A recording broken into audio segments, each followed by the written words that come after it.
India sold more electric vehicles in September than any month previously.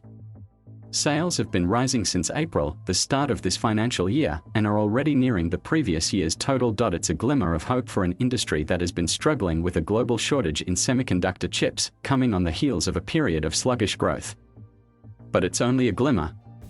Electric vehicle sales, 121,900 this financial year, account for only 1.66% of India's 20 million automobile sales, according to the Delhi-based think tank Council on Energy, Environment and Water. Some electric vehicle firms, especially makers of two-wheelers, are betting big, but the demand is lukewarm for cars and commercial vehicles like lorries. Prime Minister Narendra Modi's government is trying to change that with a $3.5 billion scheme to boost manufacturing. Electric vehicles will also cut emissions as pressure ratchets up for India, the world's third-largest carbon emitter, to set more ambitious climate goals ahead of the 26th Colombian Peso Summit in November. The electric alternative is also growing in appeal as global oil prices surge, taking India's fuel import bill to a staggering $24.7 billion. It's part climate change and part economics, said Gagan Sidhu, the director of the Center for Energy Finance at total.But. Is India ready for what is arguably the biggest shakeup in the auto industry since its birth more than a century ago? Consumers are saying, "I want this." The government is pushing for it. The only thing remaining is for us to make electric vehicles, said Varun Dubey, the chief marketing officer of Ola Electric, a subsidiary of the eponymous ride-hailing app. The firm recently announced a snazzy $320 million scooter factory in India that plans to make 10 million electric two-wheelers every year, about 15% of the world's production. Nobody is debating whether we should move towards clean air. The question is, how do we get there? Mr. Dubey said the Indian government is certainly in a hurry to get there. In 2017, India's Transport Minister Nitin Gadkari said he wanted only electric vehicles on Indian roads by the end of 2030, an impossible target that he has since revised.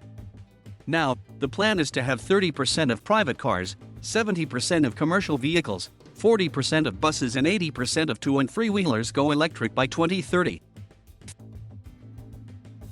The good news is two- and three-wheelers are well on their way to that target. Electric alternatives already account for nearly half the sales in both categories this financial year, according to CEW. And Hero Electric, India's biggest manufacturer of battery-powered scooters, has called for sales of gasoline-powered two-wheelers to stop by 2027. The world moves on two-wheelers. We are not going to move vehicles to electric unless we move two-wheelers, Mr. Dubey said. India sold about 17.4 million two-wheelers and just 2.7 million cars in 2019-20, according to the Society of Automobile Manufacturers.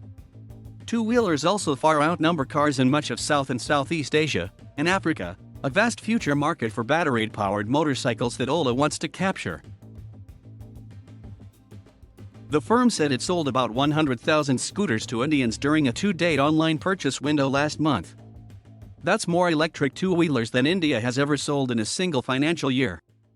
Clearly there is pent-up demand, Mr. Dubey said. That appears to be less clear for electric cars, which account for less than 4% of India's car sales this financial year.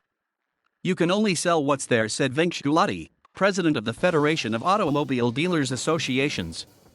He notes that the issue is to do with supply rather than demand. He said the challenges range from too few charging stations to battery disposal to resale value. And then there is the cost. The average price of a car in India is around 700,000 rupees. The cheapest electric car available starts at 1.21 rupees. All of this leads to few options, Mr. Gulati said, and even those disappear outside of the big metros, Delhi, Mumbai, Bangalore, which make up just a fifth of the market. Ultimately, firms have to create a market for electric vehicles. India's car buyers are fussy, aspirational but cautious with spending. It's why Maruti, India's biggest car maker, has made no move to launch an electric car, saying the prices are still too high. It's also why foreign brands have struggled to crack the market, and have even shut shop.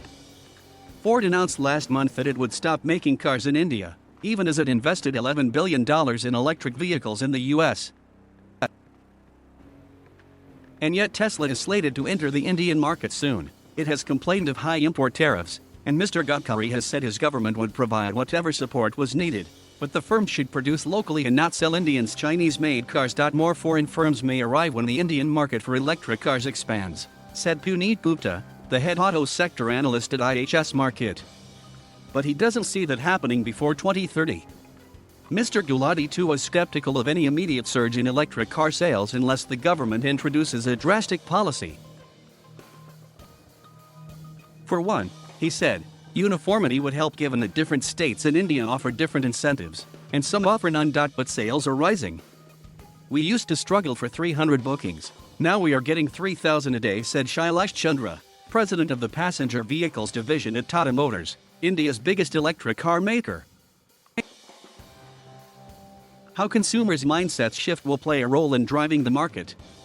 The firm just announced a $2 billion investment in electric vehicles. This was after it raised $1 billion from an Abu Dhabi holding company and TPG Rise, a San Francisco-based climate fund. It plans to spin off an electric vehicles business that would invest in new models, charging platforms, and battery technology. The electric vehicle world is quite different, Mr. Gupta said. The entire ecosystem has to collaborate. The manufacturer builds the car, but a chemical company makes the batteries to run it and an energy supplier provides the power to charge it. And they all have to be talking to each other to ensure continuous innovation, he added. India is a tricky market for profitability. So, collaboration is essential to save costs and minimize losses. Mr. Dubey sees even bigger changes ahead. All the data we have suggests people are more than willing to buy online, he said. Connected vehicles means you have more data on how they work and perform, improving transparency, insurance, loans, making them more efficient and affordable. But as the so-called revolution grows, other challenges will crop up. India still relies on imported batteries, mostly from China, and that's a hurdle for an energy-secure future. Mining for battery alternatives, such as aluminium, and disposal have environmental costs that could offset gains made elsewhere.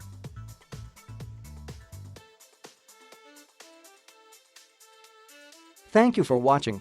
Please subscribe.